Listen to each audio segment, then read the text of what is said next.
Hello, my name is Janice B. Gordon. This is Scale Your Sales podcast. Welcome to the Scale Your Sales podcast, listed number 9 of 42 best podcasts for every sales professional in 2021. I am Janice B. Gordon, the customer growth expert, recommended by LinkedIn as one of 15 innovative sales influencers to follow in 2021. In this episode, my guest talks about how we need to drive customers down the path to mutual co-creation. We talked about strategic, or as we call it here in the UK, key account management. And it's all about adapting to all of the disruptions. But the key thing is that your customers are also having to deal with the same issues. So there's an element of empathy there that actually helps to build the relationship. My next guest is the managing director and has led for the last 6 years the Strategic Account Management Association, SAMA. Prior to this, he worked at Schneider Electric for 35 years, starting as a sales engineer and then retiring as a global solutions VP for the life sciences and retail segments. Hello and welcome to Scale Your Sales podcast, Harvey. Thank you very much, Janice. It's a pleasure to be here. Well, it's wonderful to have you, and it's great to be able to talk about a bit about strategic or key account management, as we say this side of the pond. First of all, can you tell me what is the focus of the Strategic Account Management Association? We are a community of best practice. We really focus on identifying B2B companies, and they come to us and want to better their key account management activities or strategic account management or SAMA. So I go back and forth depending on who I'm speaking to, but for the purposes of this conversation, it's the same. And it's basically, how do you become essential to your largest and most important customers?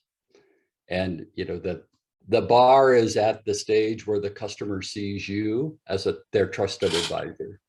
You're not just a supplier, you're not just a solution provider. When they're thinking and planning and looking ahead and looking at the direction that they want to go, often they'll include you in that and get your feedback and input on how you can help. And the role of the key account manager is to understand where the customer is trying to go and help them get there. That's to keep it simple. I've heard it said that account managers very much focused on the renewal, the upsell, the cross-sale. So kind of almost internally focused, because that's who they're employed by. You're there to build that relationship. So it's as a channel we can funnel things through. And then you've got the customer success managers, which is a whole new area that's growing in sales and enterprise sales. And they're very much focused on the success of the customer's experience and what the customer wants to achieve. So would you say that the two are kind of diverging, or would you say that actually that's not the right definition of an account manager? Well, certainly what we recommend and what best practice is, there is no divergence. The key account manager is responsible for the relationship with the customer, for the activities that you are doing with the customer, and for activities yet to come, yet to be discovered. We talk a lot about value co-creation, and it's about understanding what the customer is valuing and what you can do to help them get to where they want to go as a company faster. So the key account manager never leaves. And the customer success manager or managers, and sometimes these look like subject matter experts, they can look more administrative or project management oriented. That team is fluctuating, but a key account manager cannot do the job by themselves. Typically, a key account, they're your largest and most important customers. And, maybe I'll go back just a moment. What started SAMA was in 1964, some very large chemical companies, DuPont, Dow, et cetera, got together and they were talking about their largest customers. And those customers at that time were handled by the CEO. The CEOs of these major companies had accounts, their pet accounts, and they were the most important customers in the CEO's mind. And so the CEO personally took care of them. Well, by the 60s, the job of CEO had just grown to the point that they couldn't do it anymore. And so the CEO decided he needed to delegate the accounts, and he delegated them. They created strategic account management and created at that time it was called NAMA, the National Account Management Association, to help develop the profession and the discipline of key account management. So these were the CEO's accounts. These were the customers you can't afford to lose. And that has not changed to date. 55 years later, over 55 years later, that's still, these are the customers that you can't afford to lose. You stay with them. You immerse yourself in them as a key account management. You help your team.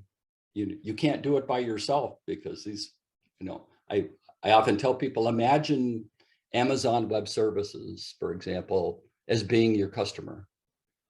They've got a global footprint and then some. One person can't cover it all. It's a team sport. So it's and you don't leave. You're, from the day you're assigned to that customer to the day you're retire or get promoted or whatever your career progression may take you, you stick with that customer and you put them at the center of everything you're doing. You put them at the center of what your company's trying to do and figure out how you can help the customer. And last comment, sorry, a long answer. It's a bit like a movie, and the customer is the hero or heroine, and your job is to help them deal with the adversity that they inevitably face or the opportunities that they might not have even thought of up to this point, and help them get to where they're going. You're just there to help. Excellent. And that's your focus, is to focus on them and help them get to where they want to go. There's a shocking statistic on your site, on the SAMA site, saying that 71% of B2B customers report being willing to switch suppliers whenever necessary. And I thought that's quite shocking. Shocking that it's on a key account site and it's around key accounts, because just as you've said, as an account manager, you're there for life. You're with the customer for life. But if the customer is willing to switch, there's something that's going wrong in such a high percentage of customers. How would you deal with that? Well, when you're first of all, it starts with account selection, and customers get to run their business and deal with suppliers the way they want to. That's their right.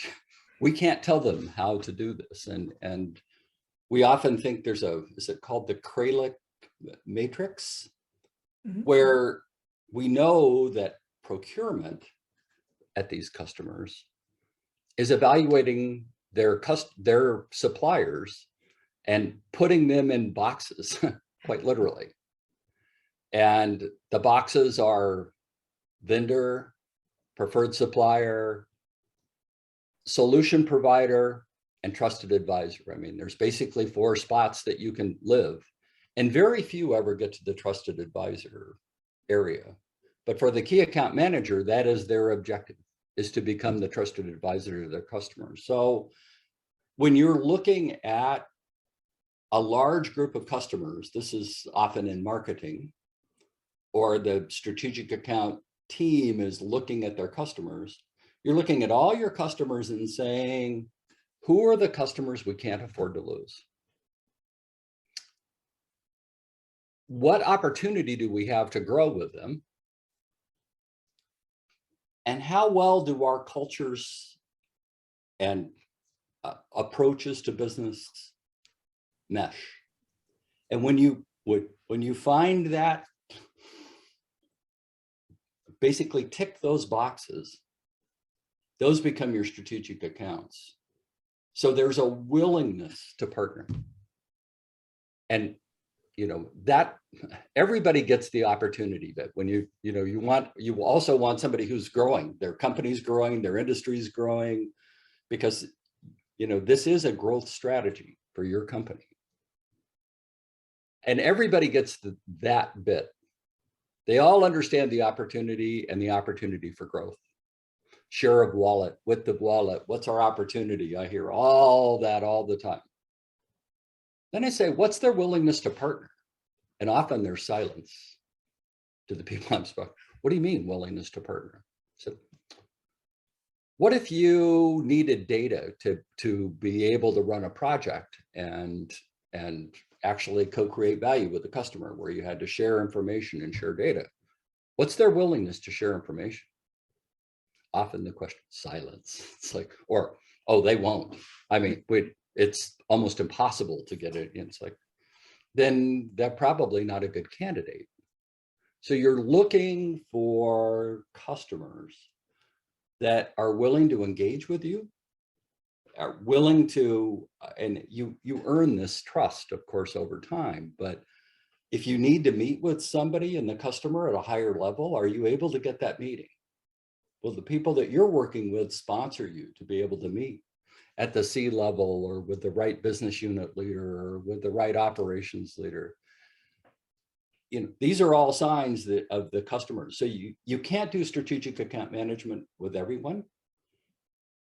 You need to be selective. And I often describe it as building a portfolio. It's like a stock portfolio. These are growth stocks. Who are these customers that are going to help lead us into the future? And give it's mutual value co-creation. Value will be co-created for the customer, but co-creating value for your company as well. That's the role of the SAM. It's the best and hardest job in the world, as far as I'm concerned.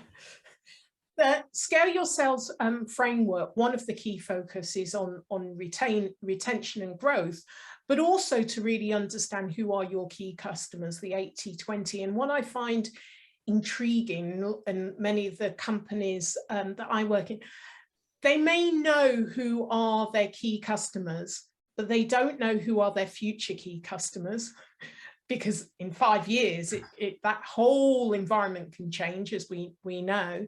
And they haven't really done deep analysis as to why these customers are their key customers. And it's often down to volume and value, the obvious things.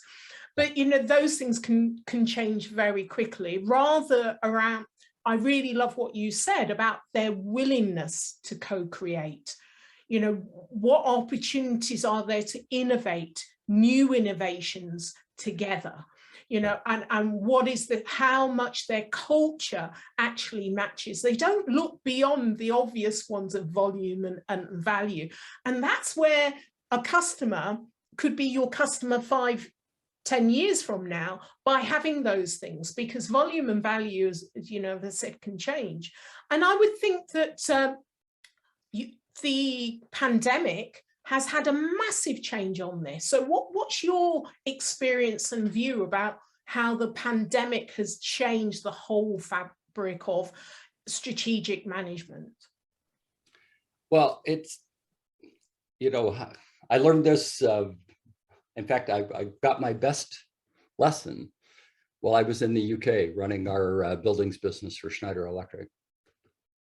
And we had, at that time, there was a crisis, the dot-com crisis around 2001, 2002. And we had 5 large system integrators that worked with us to basically create unique solutions for data centers.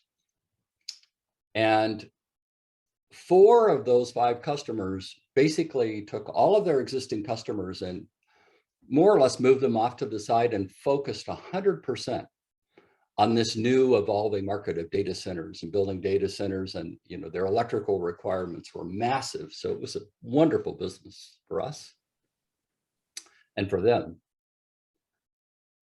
until the dot-com crisis came, and overnight, investment in data centers stopped. It just stopped. People walked off job sites in London and other places in the UK, and the business went away. 4 out of the 5 went back to their old existing customers, but those customers had moved on. The one company that thrived as a result of this, it was like a pandemic in 2001, a data center pandemic at the time. That customer of ours took care of his most important customers first. He reserved capacity and made sure that those customers that had got him to where he was, in fact, and where his business was, he took care of and prioritized. If he had spare capacity and he could do a data center project, of course, he would fit those in. But he never lost sight of the customers that made his business. So it's a two-way street, and he cared about those customers. He would not abandon them, even though there was short-term riches to be made over here. He never lost the focus on what's the core of my business. So market share, and we know this, there's been several consultant studies. Most market share changes right now when there's a pandemic and a global supply chain crisis and hospitals being overrun and COVID and all those. I mean, the amount of disruption that's taking place now is the most I've ever seen anywhere. We've all been sent home. Everybody in the key account management world has been sent home to do one of the hardest jobs in the world virtually. New skills had to be learned. Companies are transforming very, very quickly as a result of this. There will be winners, and those winners don't just win in the short run. There was a recent data from a study from McKinsey that said the effect of the market share shift that will happen right now between the winners and the losers is that it'll last for 7 to 10 years going forward.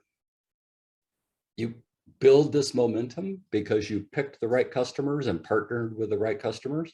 And that momentum not only carries you through the next 10 years, but it grows. And so I challenge people when I speak with them now. You're going to be a winner coming out of this pandemic or a loser? And now is the time to invest in to know which customers to invest your time in and to give them everything you've got. Absolutely. Yeah, I love that. I love that. So what's your view in the way that the customer's experience impacts sales? Oh, absolutely. And the customers having to change. I try to, we all get so wrapped up into how, all of us, we're sent home, we're working from home. I'm speaking to you from my home. Like every strategic account manager and everybody in the world is doing right now. And you get there's a lot of things that affect you. You have to learn how to do your job differently, how to work with a customer virtually. We find that, meetings where I used to be able to go to the customer and maybe spend a day there. Some key account managers, strategic account managers had an office at their customer. Some had several offices where, as they were visiting important sites and various people, they were able to go. All gone. All gone. So you tend to get very, you withdraw within yourself and, start to get focused on all these difficulties that you're having. What people forget is exactly the same things happening to the people that you're interfacing with at the customer.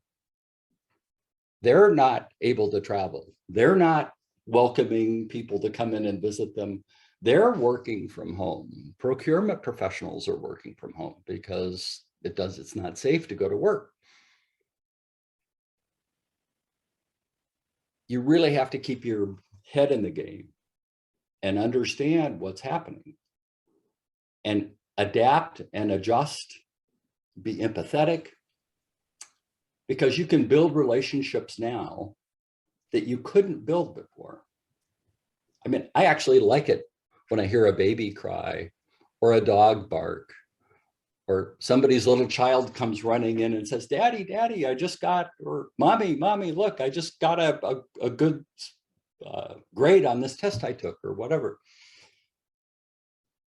We're showing up as humans now, not somebody with the corporate trappings and the fancy car and the office with the wonderful view and all those things. We're just people going to work and trying to do the best we can and do the best for our families and the best for our companies and the best for our careers. And it's easy, you can build stronger relationships now than you could before, because before people wouldn't let that facade be penetrated. It was a way of keeping distance. It's a great time to be a strategic or key account manager. But a lot of people, you've got to remind yourself doesn't mean it's easy. It's hard. No. Yeah. No. So Harvey, who is your hero or shero? I had the pleasure of meeting a gentleman whose name is Frederick Kahn. And Frederick works for a company that is in the pharmaceutical industry, Wavelength Manufacturing. And they make the active pharmaceutical ingredients that go into a lot of drugs. So many times the pharma companies outsource the production of these active pharmaceutical ingredients. And, they bring that ingredient in, they make the pill, they put it in a bottle, and then they ship it off. So anyway, Frederick, it turns out, has been very active in the private equity market. So he's gone from, he's a serial SAM program developer. And he's been 7 or 8 companies that he's been with at this point in time and built the SAM programs there. And the reason he's my hero is that he has boiled down strategic account management leadership down to 2 fundamental principles. He said, if your customer satisfaction is growing with your strategic accounts and your employee satisfaction is growing, you're going to have a great year. And you're going to have a series of great years as long as you can keep that momentum. It's kind of simple, isn't it? You keep your customers happy and keep your employees happy and you'll be happy. And I just love it because, I could talk for hours about KPIs and best practices and all those kinds of things, but to be able to boil it down to 2 fundamental, and Frederick's dream, he said, I love this. He said, my dream is I'm going to go with my CEO one day to a board meeting And we're only going to talk about two things: customer satisfaction and how to improve it, employee satisfaction, how to improve it. I think it's interesting that with all of the technology transformation that's essential and that has kind of grown up and accelerated with the pandemic, that actually it comes down to people. Still comes down to people, which is wonderful and I love. That's right. It's those developments are wonderful. But what do? They help us be more productive and efficient so that we can help people be better people. Yeah. Help ourselves become a better person and help our customers become better suppliers to their customers. Excellent. Yeah. It's been an absolute pleasure. I've loved talking to you, Harvey. So thank you so much for being a guest on Scale Your Sales podcast. It's wonderful, Janice, to meet a fellow lover of key account management and strategic account management and sales in general. It's been a pleasure speaking with you. Thank you. Thank you for listening to this week's episode of Scale Your Sales podcast. If you like this discussion, feel free to listen to other episodes or watch the captioned show on YouTube and subscribe to future episodes. I would really appreciate it if you would leave a positive review on iTunes. Thank you.